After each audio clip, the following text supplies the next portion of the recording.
परिस्थिति को देखते हुए निर्णय लिया गया है और इसके लिए जिलाधिकारी पूरी तरह से सक्षम है और इस प्रकार का निर्णय लेने के लिए किसी से अनुमति की आवश्यकता नहीं है और उसका रिव्यू जो है कोई नहीं कर सकता है। वो कोर्ट का ऑर्डर होता है, कोई उच्चतर न्यायालय ही उसका रिव्यू या उस आदेश की समीक्षा कर सकती है। तो पूरी तरह से प्रदत्त शक्तियों का प्रयोग करते हुए जनहित में, बच्चों के हित में वो आदेश निर्गत किया गया। जी नमस्कार, मैं हूं विपुल कुमार और आप देख रहे हैं सूर्य विहार डिजिटल न्यूज। शिक्षा विभाग के अपर मुख्य सचिव के पाठक का नाम सुनते ही अधिकारियों के हाड़ कांप जाते हैं, लेकिन इस बार के पाठक को एक ऐसे आईएएस अधिकारी से सामना हुआ है जो उनका पसीना छुड़ा रहा है। हाँ, हम बात कर रहे हैं पटना डीएम चंद्रशेखर की। चंद्रशेखर ने शिक्षा विभाग के अपर मुख्य सचिव के पाठक का आदेश को पलट दिया है और धमकी भी दे दिया है, खुली चुनौती दे दिया है उनके जिला शिक्षा पदाधिकारियों को कि अगर उनकी बात को, उनके आदेश को अगर पलटने की कोशिश की तो 6 महीना तक का जेल होगा और साथ में जुर्माना भी लगा देंगे। अब पटना डीएम के इस आदेश के बाद से पटना के जिला शिक्षा पदाधिकारी के साथ साथ पूरे बिहार के जिला शिक्षा पदाधिकारी सांसत में आ गए हैं कि आखिर डीएम का आदेश कैसे नहीं माना जाए, कैसे पलटा जाए, कैसे इग्नोर किया जाए, क्योंकि डीएम जिला का सबसे बड़ा अधिकारी होता है, जिला मजिस्ट्रेट होता है और किसी भी पदाधिकारी का वेतन रोकने का अधिकार उसके पास है।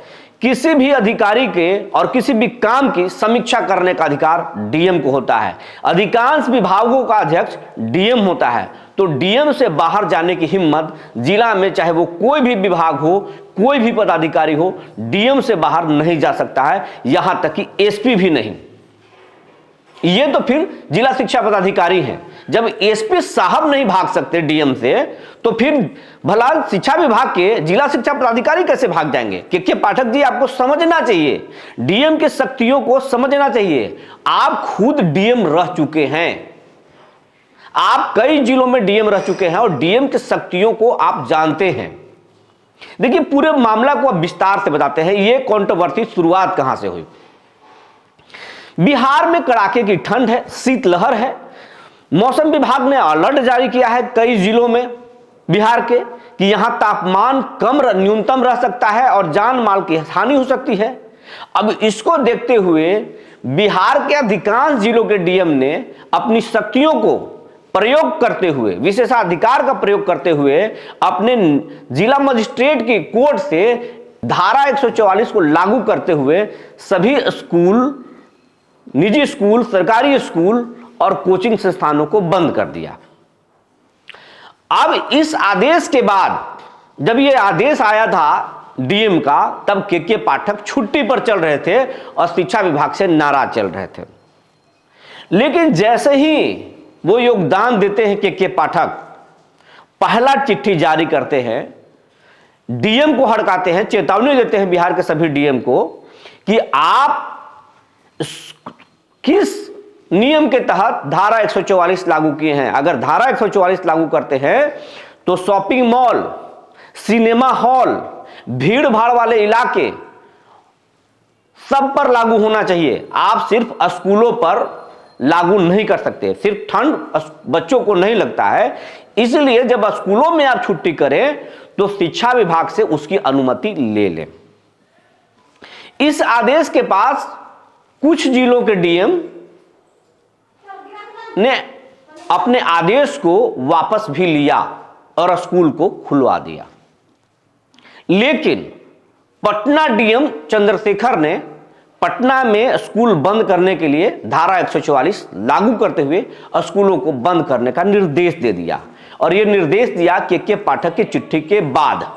पटना डीएम के आदेश के बाद के पाठक भड़क गए और भड़कने के बाद अपने सभी जिला शिक्षा पदाधिकारी को और खासकर पटना जिला शिक्षा पदाधिकारी को एक आदेश दिया और कहा कि आप स्कूलों को खोलने के लिए सुनिश्चित कराइए, क्योंकि विभाग से कोई भी मार्गदर्शन डीएम के स्तर से नहीं लिया गया और स्कूलों को बंद कर दिया गया। यह डीएम का आदेश अनुचित है और आप स्कूलों को खोलना सुनिश्चित करें। अब इस के पाठक के चिट्ठी के बाद चंद्रशेखर भड़क गए। उनको अपनी ताकत का एहसास है, उनको मालूम है कि डीएम का क्या विशेषाधिकार होता है, वो भी आईएएस है। वो भड़क गए और अपनी प्रतिष्ठा बना लिए और अपने शक्तियों को प्रयोग करते हुए उनके पत्र को पलट दिया और पत्र जारी कर दिया कि उस किस विशेषाधिकार के तहत वो चिट्ठी जारी किए हैं और जिन शक्तियों के तहत उन्होंने धारा 140 लागू किया है, अगर कोई अधिकारी, कोई पदाधिकारी इस आदेश का उल्लंघन करेगा तो उसके खिलाफ 6 माह तक की सजा होगी, उसको जेल भेज देंगे और जुर्माना भी लगा देंगे। अब इस आदेश के बाद पटना जिला शिक्षा पदाधिकारी के साथ साथ पूरे बिहार के जिला शिक्षा पदाधिकारियों का हाड़ कप रहा है। आज पटना में स्कूल नहीं खुला, के पाठक के आदेश हवा हवाई हो गया।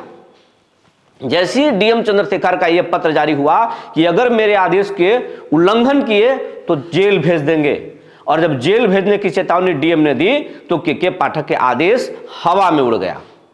तो अब यह बहुत रोचक है। सारे पॉलिटिशियन और शिक्षा विभाग से जुड़े लोग, खास करके गुरुजी, मास्टर साहब जो के पाठक से परेशान चल रहे थे, वो काफी खुश हैं। ये अब जाकर के पाठक को एक आईएएस अधिकारी से सामना हुआ है और यही आईएएस अधिकारी उसको शांत कर देगा, के पाठक जी को शांत कर देगा।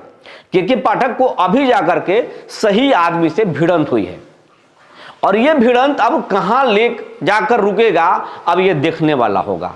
फिलहाल पटना डीएम और के पाठक के बीच में द्वंद्व जारी है। वर्तमान में पटना डीएम की जीत हुई है, लेकिन यह जीत कब तक बरकरार रहेगा यह देखने वाला विषय होगा। नहीं, बहुत स्पष्ट जवाब हमने दे दिया है और जो आकस्मिक परिस्थिति है उसको देखते हुए जो है निर्णय लिया जाता है और निर्णय लेने के लिए आकस्मिक परिस्थिति से निपटने के लिए जिलाधिकारी को शक्ति दी गई है और उसके तहत जो है इस प्रकार का निर्णय लिया जाता है। अभी कल का टेम्परेचर जो तापमान है हम लोगों के ज़िले में 5.5 डिग्री है न्यूनतम है।